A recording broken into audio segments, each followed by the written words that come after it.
Bonjour à tous. Alors, je vais vous faire cette semaine plusieurs vidéos donc pour faire les révisions dans le cadre du contrôle qui aura lieu le vendredi de la rentrée.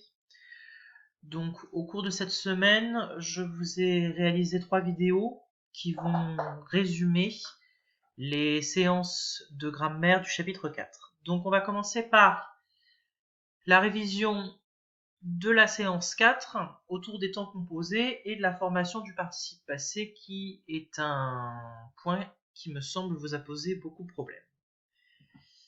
Alors, pour commencer, il faut que vous compreniez que si l'on parle de temps composé, c'est qu'il y a également son contraire, les temps simples. Donc, en conjugaison, vous avez plusieurs types de temps. Donc, vous avez les temps simples, qui sont des temps que nous avons étudiés durant l'année, comme le présent de l'indicatif, le passé simple, l'imparfait, ainsi que le futur qui serait un temps que nous verrons prochainement. On les appelle temps simples puisque vous n'avez besoin que d'un seul mot pour les conjuguer, c'est-à-dire le verbe auquel vous rajoutez des terminaisons. Donc par exemple, vous rajoutez un S quand on est à tu, vous mettez AIS quand on est à l'imparfait, etc. Mais vous avez un autre type de temps qu'est le temps composé, comme le passé composé, le plus que parfait, le passé antérieur. Alors pourquoi on les appelle composés? Parce que vous avez besoin dans ce cas-là de deux mots, comme un auxiliaire et un verbe au participe passé. Donc retenez déjà ça, que pour faire un temps composé, vous avez besoin de deux éléments, un auxiliaire et un verbe au participe passé.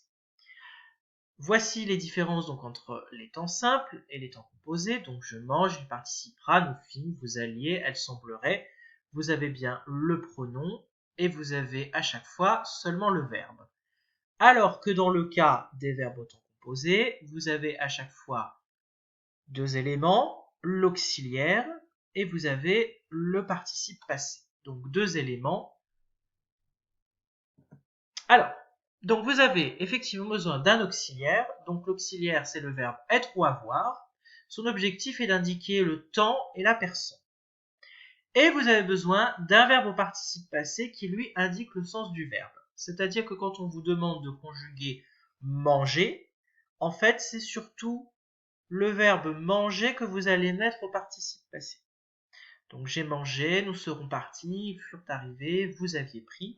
Donc à chaque fois, vous avez bien l'auxiliaire être ou avoir et vous avez bien un participe passé. Alors, comment est-ce qu'on forme un participe passé?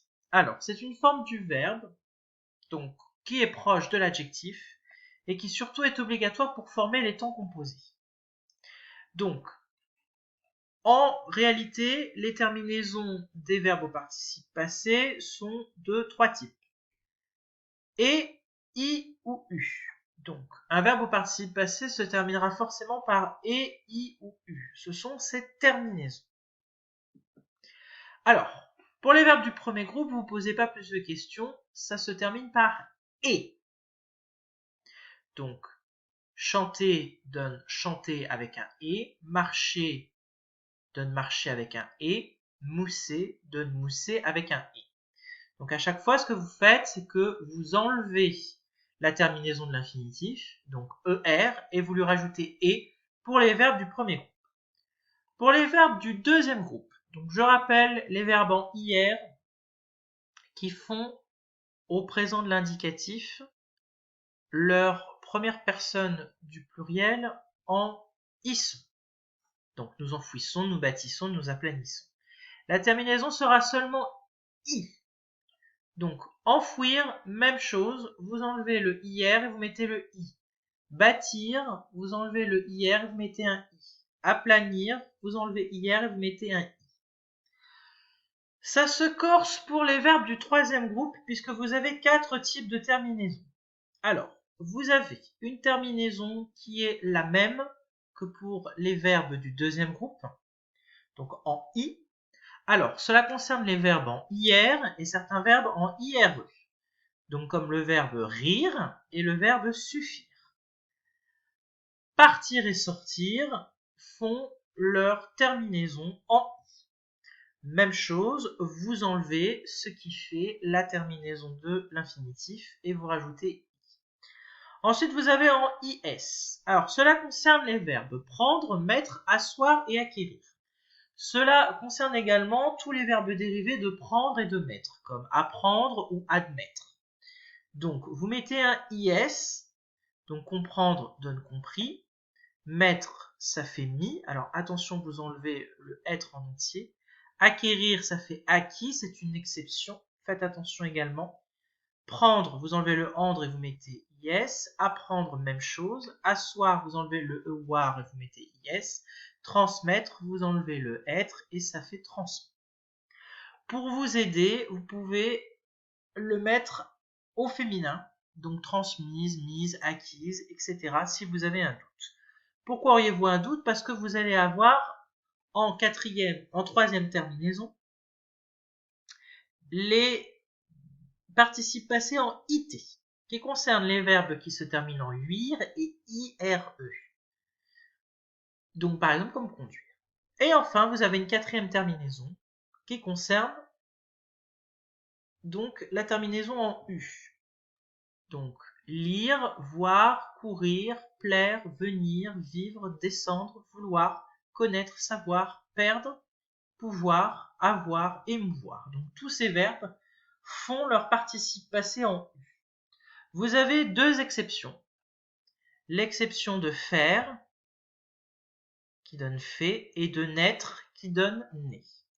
Donc ça, c'est la manière dont on forme un participe passé. Donc il faut que vous appreniez les terminaisons, et il faut que vous appreniez à quel type de verbe, justement, cela fait référence. Alors, il existe 4 temps composés. Vous avez le passé composé.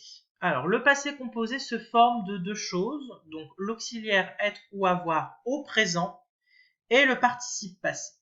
Donc, vous conjuguez être au présent, avoir au présent et vous rajoutez à chaque fois un participe passé. Pour le plus que parfait, cette fois-ci, c'est le temps de l'auxiliaire qui change. Vous conjuguez être ou avoir, donc l'auxiliaire, à l'imparfait et vous rajoutez le participe passé. Pour le passé antérieur, vous conjuguez l'auxiliaire être ou avoir au passé simple. Donc vous conjuguez être ou avoir au passé simple et vous rajoutez le participe passé. Le futur antérieur, c'est l'auxiliaire être ou avoir au futur. Donc vous conjuguez être ou avoir au futur et vous rajoutez le participe passé. Donc je récapitule.